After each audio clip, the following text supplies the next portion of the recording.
ये आतंकवादी आए और वहां पर्यटकों के ऊपर गोली चलाने लगे। आतंकवादियों के मंसूबे को समझिए, गोली मारे हैं उनकी मंसूबा को समझिए। गोली मारने के बाद महिला को कहती है कि हमें भी मार दो, तो कहता है कि नहीं, तुम्हें नहीं मारेंगे, तुम जाके अपनी सरकार को बताना। मतलब इन्हें पता है कि ये सरकार को बात बताया जाएगा। दूसरी बात, जाति धर्म पूछा गया, हिंदू हो कि नहीं, कलमा पढ़ो। और उसके बाद कोई लोग कह रहे हैं कि आतंकवादी का धर्म नहीं होता है। कलमा कौन धर्म का आदमी पढ़ाता है जी?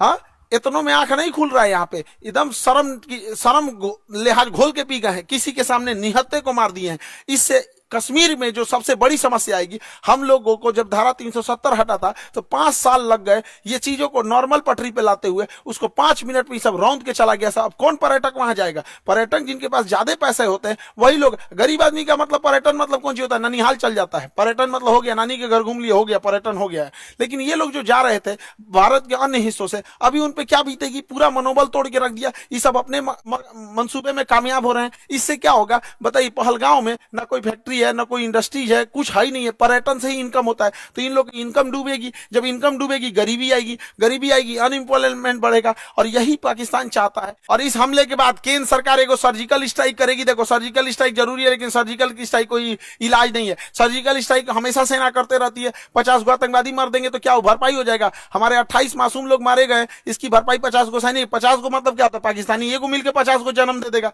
एगो पाकिस्तानी 4 गो बियाह करेगा, 1 2 3 4 गो बियाह करेगा। एगो पाकिस्तानी एगो से 15 गो पैदा करेगा, 15 चौक को 60, एगो से मिलकर 60 को जन्मा देगा।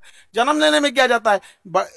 सुअर भी एक साथ 16 को जन्म दे देता है। इन चोटों को क्या जाता है? आप क्या लगता है सर्जिकल स्ट्राइक से इलाज हो जाएगा? नहीं, सर्जिकल स्ट्राइक इनका इलाज नहीं, इनका ठोस इलाज करना पड़ेगा। और दूसरा क्या है कि आतंकवादियों को कहते हैं कि तुम लोग धर्म का नाम लेके यहाँ पे जो आतंकवादी घटना करते हो, यहाँ के रहने वाले लोगों को क्या होगा? और मुस्लिम समाज से कहते हैं कि एक अभी जो जुमा का दिन आ रहा है, फ्राइडे के दिन, वहां से भी यहाँ पे सारे लोगों को एक होने की जरूरत है। वरना हम लोग को या जो भी एक साधारण व्यक्ति है, इन चोट्टो पाकिस्तानियों की गुनाह का सजा सबको मिलने वाला है। लोग क्या किस नजर से देखेंगे हम लोगों को?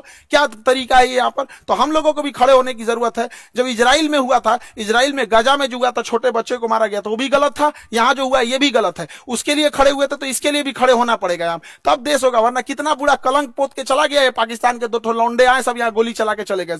बनी बनाई इज्जत मिट्टी में मिल जाती है। एक अब्दुल कलाम होता है, एक वीर अब्दुल हमीद होता है, और यहाँ डेली 2-4 को निकल के इस तरह कश्मीर में घटना करेंगे। सब किस नजर से देखा जाएगा? हम लोग का रेपुटेशन कहां जाएगा? इसलिए एक सामूहिक जिम्मेदारी बनती है कि इसे कंडेम किया जाए, इसकी घोर निंदा किया जाए यहाँ चीजों को सामूहिक तौर पर। और पूरे भारत के लोगों से कहते हैं, चाहे हम तो अपने शिक्षा जगत में है, तो हम तो अपने शिक्षा जगत से हर एक टीचर से भी उम्मीद करते हैं, उनसे भी आह्वान करते हैं कि अपनी सरकार पर इस बात का दबाव बनाया जाए।